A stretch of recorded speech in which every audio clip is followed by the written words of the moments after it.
जय हिंद दोस्तों। अखबारों से ये खबर उड़ती हुई आ रही है कि वाहन नंबर के आधार पर लगेगी हाई सिक्योरिटी प्लेट। तो ये यातायात विभाग या परिवहन विभाग ने कोई निर्णय लिया है।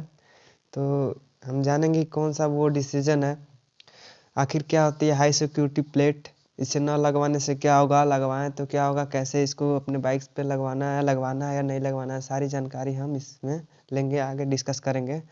तो नीचे देखिए दिखा है तारीखें तय, इस डेट है वो तय है। इकाई अंक 0 या 1 तो 15 जुलाई तक लगवानी होगी नई नंबर प्लेट। अगर आपकी गाड़ी जो भी बाइक्स हैं वो 0 या 1 इकाई का अंक हो तो 15 जुलाई तक क्या है, श्योर है कि आपको ये प्लेट लगवा लेनी है। ये प्लेट होती क्या है, आगे देखते हैं। परिवहन विभाग लखनऊ परिवहन विभाग ने प्रदेश में वाहनों पर हाई सिक्योरिटी रजिस्ट्रेशन प्लेट, जिसका फुल फॉर्म है HSRP, high security registration plate, लगवाने की तारीख तय कर दी है। अगर आपको वाहनों के रजिस्ट्रेशन नंबर का इकाई अंक 0 या 1 है तो आपको अनिवार्य रूप से 15 जुलाई 2021 तक नंबर प्लेट लगवानी होगी। जिन वाहनों के रजिस्ट्रेशन नंबर का इकाई अंक 8 या 9 है तो उन पर 15 जुलाई 2022 तक HSRP लगवानी पड़ेगी। ऐसा नहीं करने पर जुर्माना वसूल करेगा। वही बिना HSRP व कलर कोटेड फ्यूल स्टिकर के सवारी व माल ढोने वाले वाहन अब फिटनेस भी नहीं करा पाएंगे। जो भी 4 व्हीलर्स हैं, जो माल वाहक गाड़ियां हैं, जो माल ढोते हैं, उनको भी क्या है वह ये अनिवार्य कर दिया गया है। ठीक है। और विशेष सचिव परिवहन अखिलेश कुमार मिश्रा ने आदेश जारी करते हुए परिवहन आयुक्त धीरज साहू का सर्कुलर भेज दिया है। लखनऊ के संविभागीय परिवहन अधिकारी प्रशासन आरपी द्विवेदी ने बताया कि नई व्यवस्था से पुराने वाहनों पर HSRP लगवाने में काफ़ी सहूलियत होगी। ठीक है। राष्ट्रीय राजधानी NCR दिल्ली के अंतर्गत आने वाले यूपी के जिलों में पंजीकृत निजी व कमर्शियल वाहनों पर 15 अप्रैल 2021 तक हाई सिक्योरिटी रजिस्ट्रेशन प्लेट व कलर कोटेड फ्यूल स्टिकर लगवानी होगी।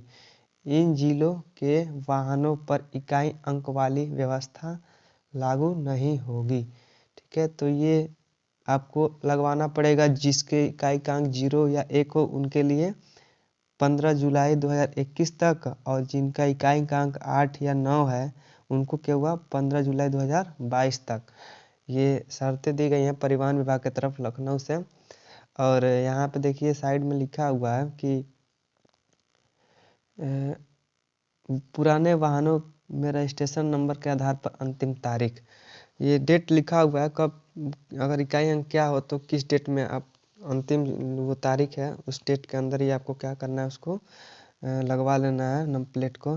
तो 0 या 1 है वो 15 जुलाई तक है आपका, 2 या 3 है तो 15 अक्टूबर 2021 है, 4 या 5 इकाई का अंक है तो 15 जनवरी 2022 है, और 6 या 7 है तो 15 अप्रैल 2022 है, 8 या 9 है तो 15 जुलाई 2022 है।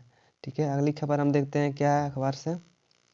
तो RRB NTPC की तीसरे चरण की परीक्षा के लिए डाउनलोड होने लगे प्रवेश पत्र। जो RRB का पेपर होने वाला है उसके लिए प्रवेश पत्र डाउनलोड होने लगे हैं। तो प्रयागराज रेलवे भर्ती board non technical popular category NTPC, ठीक है, परीक्षा का तीसरे चरण का शेड्यूल जारी करने के बाद अभ्यर्थियों के प्रवेश पत्र डाउनलोड होने शुरू हो गए हैं। 31 जनवरी से RRB NTPC परीक्षा का तीसरा चरण शुरू होगा, 12 फरवरी तक चलेगा। इस दौरान देश भर में तकरीबन 28 लाख अभ्यर्थी शिरकत करेंगे। तो ये कह रहा है कि 12 फरवरी तक चलेगा और 31 जनवरी से ये शुरू हो जाएगा। ठीक है, आज से शुरू हो रहा है। और इसमें RRB प्रयागराज के अधीन कुल अभ्यर्थियों की संख्या 2.25 लाख के आसपास है। जो RRB प्रयागराज अधीन कुल जो अभ्यर्थियों की संख्या 2.25 लाख के करीब है। RRB प्रयागराज 4099 पदों के लिए परीक्षा ले रहा है। तो इसमें 4099 करीब 5000 के करीब वो क्या है, वैकेंसी खाली है, उनके लिए परीक्षा हो रही है एनटीपीसी की। दूसरे चरण में होने वाले अभ्यर्थियों को उनके परीक्षा क्षेत्र के शहर के बारे में आरआरबी प्रशासन ने जानकारी दे दी है। अब परीक्षा के लिए प्रवेश पत्र डाउनलोड होने शुरू हो गए, तो आप लोग डाउनलोड कर सकते हैं। आरआरबी प्रयागराज के चेयरमैन आर एस जमाली ने बताया कि दूसरे चरण में परीक्षा 30 जनवरी तक होगी। एनटीपीसी फेज 3 की परीक्षा के ई कॉल लेटर, एडमिट कार्ड परीक्षा अभ्यर्थी डाउनलोड कर सकते हैं। तो ये महत्वपूर्ण सूचना थी आरआरबी एनटीपीसी से जुड़े हुए समस्त छात्रों को। अगली खबर हम देखते हैं क्या है। तो यहाँ पे आ रही है कि सीबीएसई 10वीं और 12वीं के परीक्षा कार्यक्रम का ऐलान। ये ऐलान हो गया कि कब होगा, इसके बारे में देखते हैं, हम लोग डिस्कस करते हैं। नई दिल्ली, केंद्रीय शिक्षा मंत्री रमेश पोखरियाल निशंक बृहस्पतिवार को कहा कि केंद्रीय माध्यमिक शिक्षा बोर्ड सीबीएसई की बात हो रही है 10वीं और 12वीं कक्षा की बोर्ड परीक्षाओं के कार्यक्रम का ऐलान 2 फरवरी को करेगा। यानी जो भी इसका टाइम टेबल होगा वो 10वीं और 12वीं का 2 फरवरी को ये अनाउंस किया जाएगा कि कब कैसे क्या होना है। उन्होंने सीबीएसई स्कूलों में नई शिक्षा नीति को लागू करने पर प्रिंसिपलों के साथ आयोजित वेबिनार में यह जानकारी दी कि सीबीएसई अपने आधिकारिक वेबसाइट पर डेट शीट अपलोड करेगा। निशंक ने कहा कि शैक्षणिक सत्र 2021-22 में सीबीएसई स्कूलों में कई बदलाव देखने को मिलेंगे। छात्रों को अपनी मातृभाषा में 8वीं कक्षा तक पढ़ाई की आज़ादी होगी। छात्रों में बोर्ड परीक्षा का तनाव दूर करने के लिए योग्यता आधारित प्रश्नों को संख्या बढ़ेगी। यानी योग्यता आधारित जो पे क्वेश्चंस वगैरह होंगे इनको शामिल किया जाएगा। इससे उनमें रट्टा जो लगाकर पढ़ाई करने की आदत दूर होगी। जो रट्टा मारते हैं वो रट्टा नहीं, जबकि क्या होगा उसको समझना होगा तभी वो सॉल्व कर पाएंगे। बोर्ड परीक्षा के छात्रों को इम्प्रूवमेंट परीक्षा की सुविधा भी मिलेगी। ये सबसे बड़ी न्यूज़ है कि क्या होगा, जो बोर्ड्स के अभ्यर्थी होंगे सीबीएसई, उनको इम्प्रूवमेंट, अगर कोई पेपर में उनको तैयारी नहीं हो पाती, नंबर कम है, तो बाद में वो क्या इम्प्रूवमेंट भर के उसमें नंबर ना बढ़ा सकते हैं। यदि किसी छात्र को अपने अंक कम लगते हैं तो वो दोबारा परीक्षा दे पाएंगे। देखिए मैंने अभी बताया कि वो क्या नंबर कम है तो दोबारा पेपर देकर वो नंबर बढ़ा सकते हैं, उसी को इम्प्रूवमेंट कहा जाता है। नई शिक्षा नीति के तहत 6ठी कक्षा में वोकेशनल ट्रेनिंग भी मिलनी शुरू हो जाएगी। मार्केट में डिमांड के आधार पर छात्र अपने कौशल विकास कर पाएंगे। देश में इस नीति के चलते सबसे बड़ा बदलाव दिखेगा। इससे पहले निशंक 31 दिसंबर को बोर्ड परीक्षा की डेट पहले से घोषणा कर दी है। इसके तहत 10वीं 12वीं कक्षा की परीक्षा 4 मई से शुरू होकर 10 जून तक चलेगी और दोनों कक्षाओं के परिणाम 15 जुलाई 2021 तक घोषित कर दिए जाएंगे। ठीक है, तो ये थी आपकी सीबीएसई बोर्ड 10वीं और 12वीं से परीक्षा कार्यक्रम का ऐलान। अगला खबर हम देखते हैं क्या है। अगली खबर है हाई स्कूल और इंटर की परीक्षा का बदलेगा पैटर्न एग्जाम से रिलेटेड क्या बदलने वाले हैं, तो उसके बारे में हम डिस्कस कर लेते हैं। 3 घंटे का पेपर 2 भागों में होगा। 30 अंक वास्तुनिष्ठ, बाकी 70 अंक वर्णनात्मक या डिटेल्स में जो विस्तार से लिखना होगा प्रश्नों के लिए। तो लखनऊ माध्यमिक शिक्षा परिषद राष्ट्रीय शिक्षा नीति 2020 के क्रियान्वयन की योजना तैयार कर ली गई है। इसके तहत माध्यमिक शिक्षा बोर्ड का पुनर्गठन इस स्वायत्त संस्था के रूप में स्थापित किया जाएगा। साथ ही हाई स्कूल और इंटरमीडिएट बोर्ड परीक्षा के प्रश्न पत्रों का पैटर्न बदल जाएगा।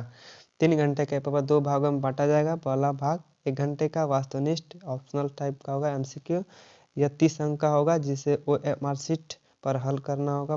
प्रश्न पत्र का दूसरा भाग वर्णनात्मक होगा, यह 70 अंक का होगा और 2 घंटे में हल करना होगा।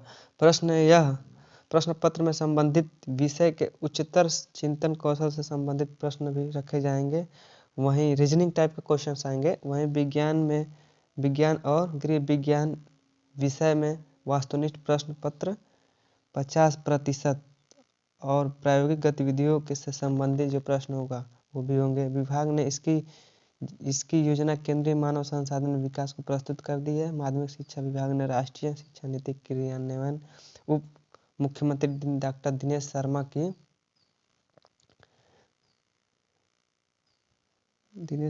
की अध्यक्षता में टास्क फोर्स गठित करने के साथ हर मुद्दे पर प्रस्ताव तैयार करने के लिए स्टीयरिंग कमेटी की गठित की। इससे मिले प्रस्ताव के आधार पर विभाग ने राष्ट्रीय शिक्षा नीति के क्रियान्वयन की योजना तैयार कर ली है। यहाँ देखिए लिया परीक्षा का पैटर्न 2021-22 में से कक्षा 9 से लागू किया जाएगा, यानी 21 और 22 में जो क्लास 9 थे इसमें लागू हो जाएंगे इस बार। और नए पैटर्न पर हाई स्कूल बोर्ड परीक्षा वर्ष 2023 में, जबकि इंटरमीडिएट की परीक्षा 2025 में होगी। बोर्ड परीक्षा के वार्षिक सेमेस्टर मॉडल पर विचार किया जाएगा। परीक्षा में आंतरिक मूल्यांकन की व्यवस्था समाप्ति की योजना है। विभाग का मानना है कि इससे परीक्षा में विश्वसनीयता बढ़ेगी। ठीक है, वही अभी जो मैंने वीडियो बनाया था आप लोग लिंक में देख सकते हैं। तो वो जो 30 नंबर आप लोग को मिलता था ऑप्शनल, अभी तक वो समाप्त करने की व्यवस्था है। उसमें आपको 2 घंटे का रिटेन होगा और क्या होगा आधे, और 1 घंटे का आपका ऑप्शनल होगा। वो आप सेलेक्ट करेंगे तो इसके आधार पर आपको टोटल नंबर मार्क्स प्रदान किए जाएंगे। ठीक है, तो वीडियो को लास्ट तक देखने के लिए बहुत बहुत धन्यवाद। और अपने दोस्तों के साथ शेयर करिए ताकि वो भी जान सके कि आखिर जो यूपी बोर्ड या सीबीएसई बोर्ड का जो परीक्षा कार्यक्रम है या यूपी बोर्ड में परीक्षा का पैटर्न है वो किस प्रकार बदल रहा है। और 30 नंबर जो आप लोग को मिलता था वो मिलेगा कि नहीं मिलेगा, आखिर नहीं मिलेगा तो कब से कैसे समाप्त होगा, इस किन विद्यार्थियों पर लागू होगा, किन विद्यार्थियों पर नहीं लागू होगा। तो उम्मीद करते हैं आप अपने दोस्तों के साथ शेयर भी करेंगे। तो बहुत बहुत धन्यवाद। और वीडियो ऐसे ही देखने के लिए आप चैनल के साथ बने रहें। तब तक के लिए जय हिंद।